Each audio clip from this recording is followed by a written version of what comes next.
Good morning, everybody. This is Lewis Porter Jr. It is Wednesday, the 24th, 23rd. I don't know. I never seem to know the date. I just know it's near the end of the month. So, today, I really don't have a big rant to talk about. Nothing's really popped up crazy. I can tell you about this Twitter post that I sent out to Owen and Casey Stevens, and I've gotten some feedback on Facebook with it. Owen didn't see it, so I put it on Facebook, and he's like, "Oh, I didn't see it." I'm like, "All right." So I was thinking about, just looking at comic book, because everybody knows I'm a big comic book fan. Looking at comic books as inspiration for adventure paths, and I've been going over, I guess, and I guess I've been reading. So I've been reading a lot of trade paperbacks lately, and I keep going back to War Kings, and I'm like, that could be a really, really cool adventure path. I mean, it's got everything you kind of want, and it's big battles, double crosses, political intrigue. It's got stuff that interests me. That's stuff I'm interested in. Doesn't mean anybody else is, but I am. Did you see it's so bright and early this morning in Florida? So it's got some ideas there. And then I mentioned if I could pull off only one comic book series I'd love to do as adventure path, and I consider it would be my magnum opus. It would be 100 Bullets. I would love to do 100 Bullets as an adventure path. That's probably one of my favorite comic books of all time. It's a great run. It's an amazing book if you've never read it. Well, books, really. It's almost perfection. It's just great. It's just and I'll probably mentioned it several times here on my blog. It's just, the premise is crazy, and here's a quick premise. Someone comes up to you, they give you a gun, 100 bullets, and somebody who's basically screwed you in life in some way or somehow. Somebody who's really, prevented you from being the success you were, something that legitimately happened that basically puts you in a horrible situation. And with this gun and these bullets, both of them are totally, completely untraceable. You can do whatever you want to this person. Like, you can go up and kill him. You won't be prosecuted. You won't have anything happen to you. So what do you do? And then it starts from there, and then it just spirals from there to lots of just interesting concepts and ideas, and it's just amazing. Let me say it again slowly. It's just amazing.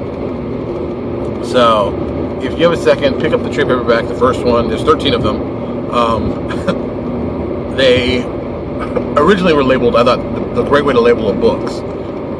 Every book based on the trade paperback number was giving you something like that. For example, I think the first one's called First Shots. Number 2 is Second Chance, and stuff like that. The problem is one of them, Hanging on the High Low, which is number 3, had a different name. They won the Eisner, so they said, okay, let's change it for the Eisner, and so it's the one that's kind of out of place. But they all have some kind of name. Like number 5, The Counterfeit Detective. 6, what is 6? 6, Under the Gun. Like number 7, Samurai. Get it? Samurai. Number 8, Hardaway. Number 9, Strychnine.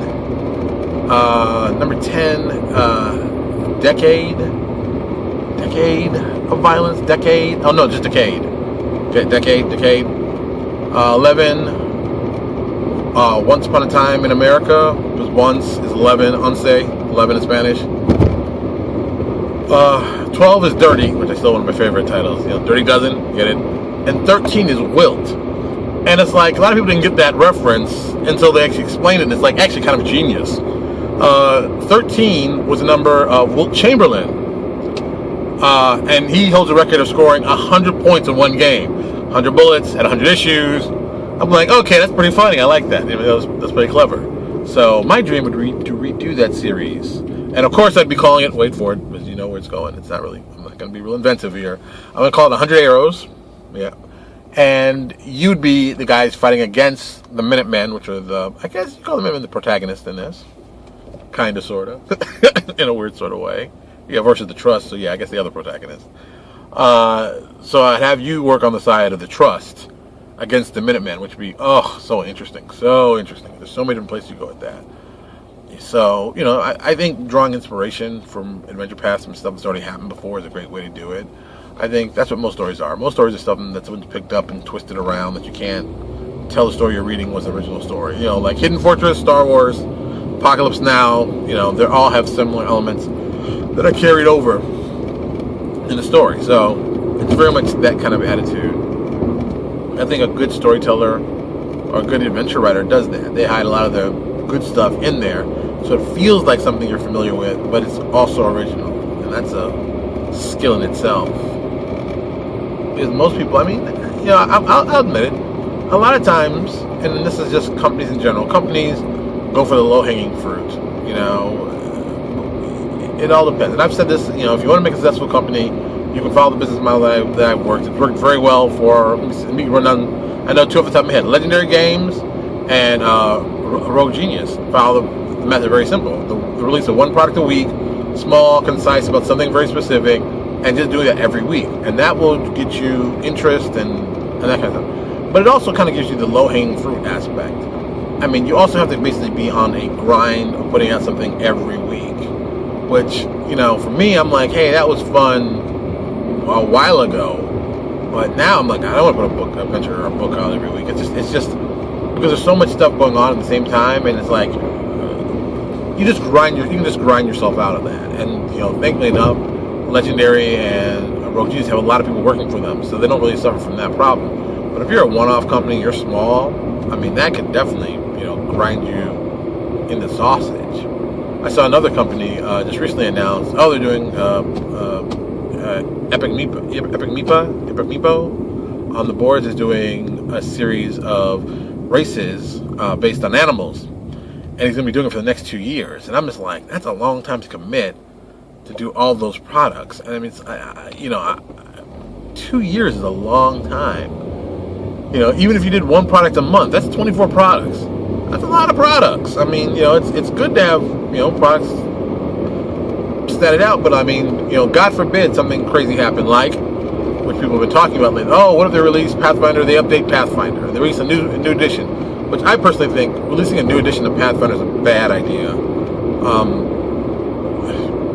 The reason being, I'm just going to go with some simple, you know, marketing 101. Well, I guess this is marketing 201. Basically, when you release a new edition, you usually don't get more people, you get less people.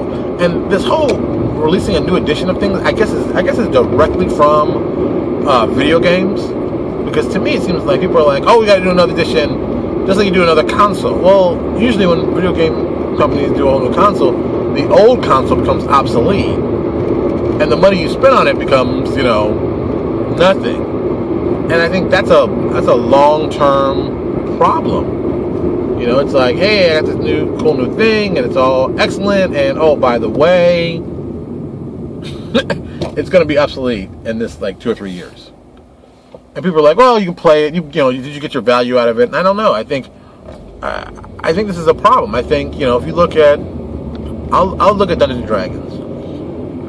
From 2000 to 2014, they have released 3.0, 3.5, 4.0, and now 5e. The problem is that you bought probably some of the same products 3 times. I'm not a big fan of buying the same thing 3 times. I don't find that interesting. I find that a bad way to send money. I think it waters down the brand tremendously, and more importantly, it gives people an opportunity to leave. I'll go back to my favorite one of those, like I always say, killing the golden goose. White Wolf.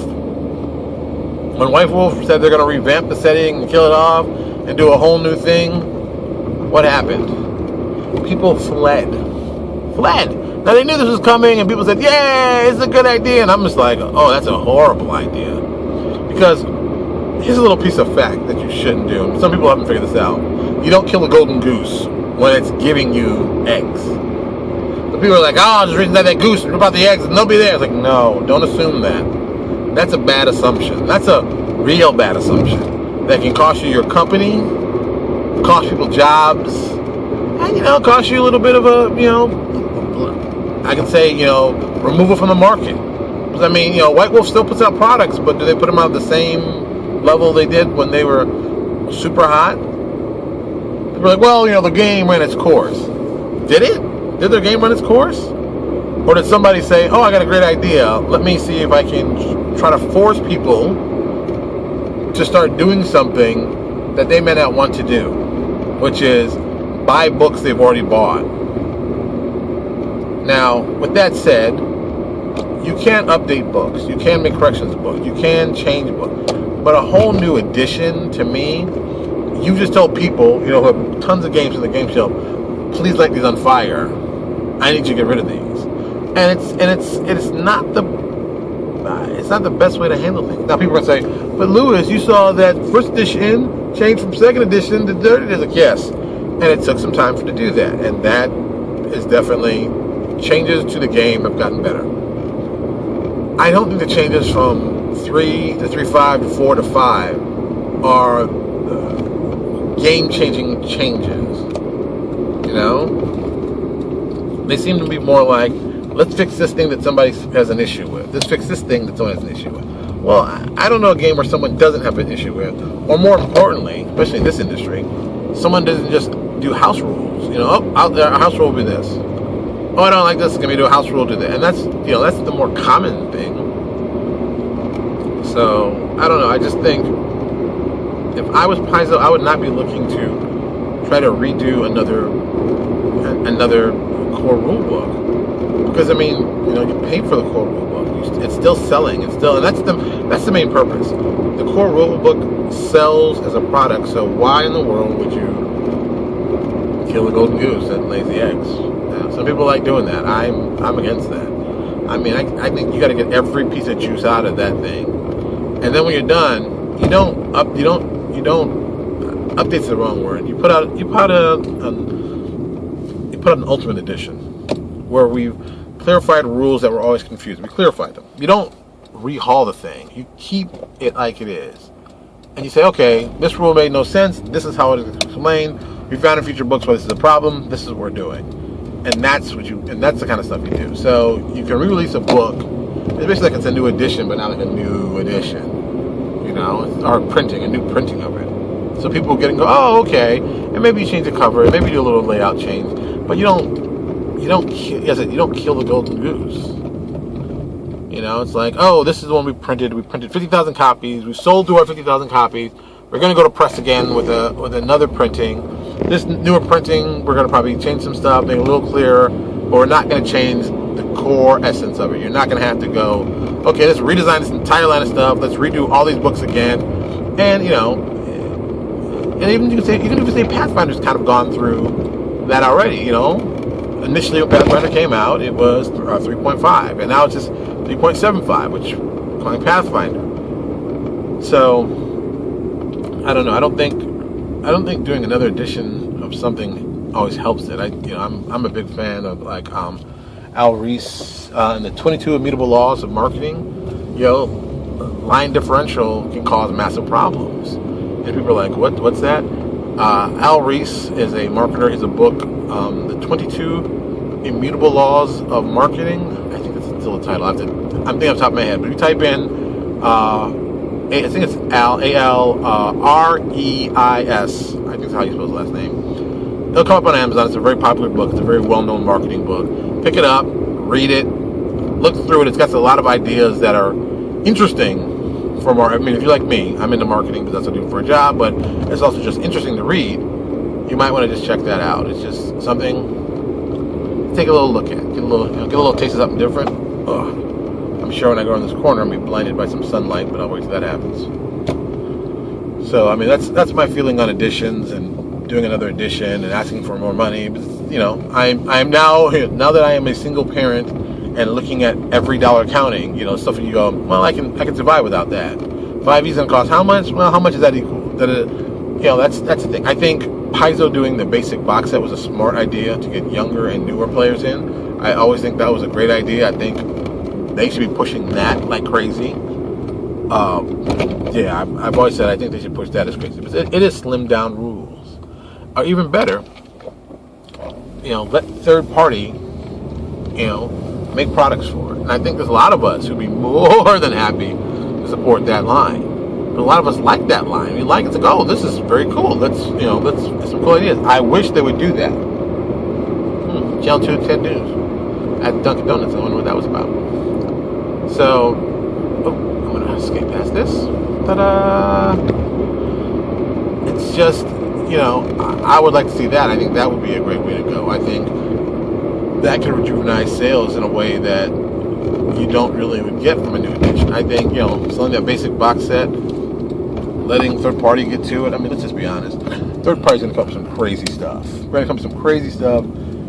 going to be interesting. It's going to help sell those products. That's just the way it is. All right, I'm at work. And good, I'm not the first person here like yesterday, where I kind of did set off the alarm. And like the cops showing up with guns drawn. You got to love that. Financial institution? Yeah. Cops and guns. Did you get a lot of that? All right. Once I get to my spot. So that's my drive today. I'm going to probably still talk to you as I get out of my car. So today, I don't have a ton of stuff to grab. I'm going very light today.